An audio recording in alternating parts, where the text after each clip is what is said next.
बिस्मिल्लाहिर्रहमानिर्रहीम। अस्सलाम वालेकुम नादरीन, आप यूट्यूब चैनल देख रहे हैं। मैं इमरान ख़ान हूँ। आपको आज एक कॉलम पढ़ के सुनाना है। ये मोहम्मद हनीफ़ साहब का कॉलम है और ये BBC के अंदर लिखा है। मोहम्मद हनीफ़ साहब सीनियर सहाफ़ी हैं और तज्ज़ियाकार भी हैं और ये कॉलम इनका मुझे बहुत पसंद आया। वैसे जो खूबी है मोहम्मद हनीफ़ साहब की तहरीरों में वो ये है कि वो बड़े सादा अंदाज में, बड़े आम फहम अंदाज में वो बड़ी गहरी बात कर देते हैं। मैं अक्सर उनकी तहरीरें पढ़ता हूँ और मुझे ये वाली तहरीर बहुत पसंद आई, तो इसलिए मैं आपको पढ़ के सुना रहा हूँ। और ज़्यादा पसंद आने की वजह भी ये है कि मेरे पॉइंट ऑफ व्यू के बहुत करीब है, तो इसलिए मैं आपको ये पढ़ के सुना रहा हूँ। लेकिन उससे पहले जो इमरान खान साहब ने कहा, अच्छा उनका जो ये जो कॉलम है या जो तहरीर है मोहम्मद हनीफ़ साहब की, इसमें इंफॉर्मेशन भी है और इसमें कुछ चीज़ों की खबर भी है और कुछ खबरों की तस्दीक भी है। वो आपके सामने आ जाएगी, ये इंपॉर्टेंट है। अच्छा, इमरान खान साहब का एक स्टेटमेंट है, उससे पहले मैं आपको वो बता दूं, ये रिपोर्ट हुआ पूरे पाकिस्तान में। उन्होंने कहा, एक जुमले का है लेकिन इससे आपको आइडिया हो जाएगा कि मामला कहाँ जाके फंस गया, कहाँ पे रुका हुआ है।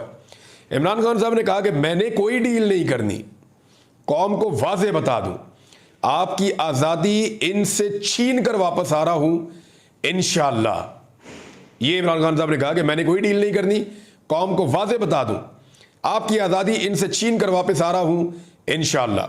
ये जी इमरान खान साहब ने कहा। अब आइए कि अडियाला से ऑक्सफोर्ड तक, ये मोहम्मद हनीफ़ साहब का कॉलम है। वो लिखते हैं कि ज़िंदगी में अंग्रेज़ी की जो पहली ज़ख़ीम किताब पढ़ी थी उसका नाम था द ग्रेट एस्केप। इसमें इन कैदियों की कहानियाँ थी जो दुनिया की महफूज तरीन जेलों से फ़रार होने में कामयाब हुए। कोई जेल के गार्ड का बेस बदल कर भागा, किसी ने अपने आप को धोबी की वैन में छुपाया, एक ज़हीन कैदी बिस्तर की चादर से हैंग ग्लाइडर बनकर, वो ऐसे छलांग मार देना ऊपर से कपड़ा बांध के, जेल की फसील के ऊपर से प्रवास कर गया।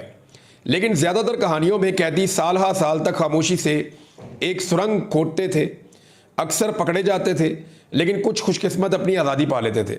जो पकड़े जाते थे वो जेल वापस आते ही एक और सुरंग खोदने की तैयारी शुरू कर देते थे। कहानियों का सबक यही था कि अगर कैदी का जज्बा सच्चा हो तो दुनिया की कोई जेल उसे फरार होने से नहीं रोक सकती। पाकिस्तान के सबसे मशहूर कैदी इमरान खान है और किसी ज़माने में पाकिस्तान की सबसे सख्त जेल मच जेल समझी जाती थी, लेकिन आजकल अडियाला है जहां पर जेलरों को कैदी से हंसकर बात करने पर गायब कर दिया जाता है। और कैदी का जज्बा ऐसा है कि आपको उनकी सियासत से लाख इख्तलाफ हो, लेकिन उनके जज्बे से उनके सियासी मुखालिफिन भी तंग हैं। जिस तरह इमरान खान ने पाकिस्तान की सियासत में नए अंदाज मुतारफ करवाए हैं, इसी तरह उन्होंने अडियाला जेल से फरार का एक अनोखा मंसूबा सोचा है कि वो ऑक्सफोर्ड यूनिवर्सिटी के चांसलर का इलेक्शन लड़ेंगे। सच्ची बात यह है कि इमरान खान के इलेक्शन में उतरने से पहले ना पाकिस्तानियों को और ना ही इंग्लिस्तानियों को, ज़्यादातर इंग्लिस्तानियों को इल्म था कि ऑक्सफोर्ड के चांसलर का भी कोई इलेक्शन होता है। उनके ऐलान के साथ ही सबको चांसलर के इलेक्शन का ऐसे ही पता चल गया जैसे अब बच्चे बच्चे को इलेक्शन फॉर्म 45 और इलेक्शन फॉर्म 47 के बारे में पता है। फॉर्म 45-47 वाली कहानी तो सबको पता ना पाकिस्तान में।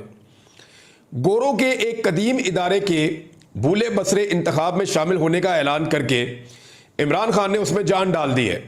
मंसूबा ये नहीं कि इमरान खान अडियाला जेल से सुरंग खोदना शुरू करेंगे और एक दिन ऑक्सफोर्ड के चांसलर के दफ्तर में नमूदार हो जाएंगे। वो रहेंगे जेल में ही, और जैसा कि उनके जानसार समझते हैं, जेल में रहते हुए मजबूत से मजबूत तर, मकबूल से मकबूल तर होते जाएंगे। लेकिन चांसलर का इलेक्शन लड़ने से उनका नाम मगरबी दारुल-हुकूमतों में एक बार फिर गूंजेगा। सबको याद आएगा कि वो एक शोराए आफाक क्रिकेटर थे। उनके मद्दाहों को लंदन की पार्टियां, शाही खानदान के साथ मुलाकातें और साबका शरीक हयात जमैमा खान के साथ तस्वीरें दोबारा शेयर करने का मौका मिलेगा। उनके कैंसर अस्पताल का जिक्र आएगा। ये बात भी याद आएगी कि वो पाकिस्तान के साबिक वज़ीर-ए-आज़म भी हैं और उन पर मज़ायका खेज किस्म के मुकदमात चलाए जा रहे हैं। चांसलर के इंतखाब के लिए इमरान खान के अलावा किसी दूसरे उम्मीदवार का नाम भी शायद ऑक्सफोर्ड से बाहर लोग नहीं जानते, लेकिन इलेक्शन होता है, गुमनाम उम्मीदवार भी अपना जोर लगाएंगे।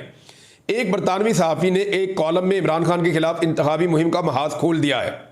इल्ज़ामात वही है पुराने वाले, सलमान रुश्दी के साथ एक स्टेज पर बैठने से इनकार, तालिबान और उसामा के लिए नरम गोशा और औरतों के बारे में फरसूदा ख्यालात। इन बातों से ऑक्सफोर्ड के इलेक्शन में पता नहीं उनके कितने वोट टूटेंगे, लेकिन पाकिस्तान में यकीनन बढ़ेंगे। अगर वो ये इलेक्शन जीत जाते हैं तो कैदी नंबर 804 को गोरों ने भी अपना लीडर मान लिया, और हार गए तो गोरों की अजली इस्लाम दुश्मनी।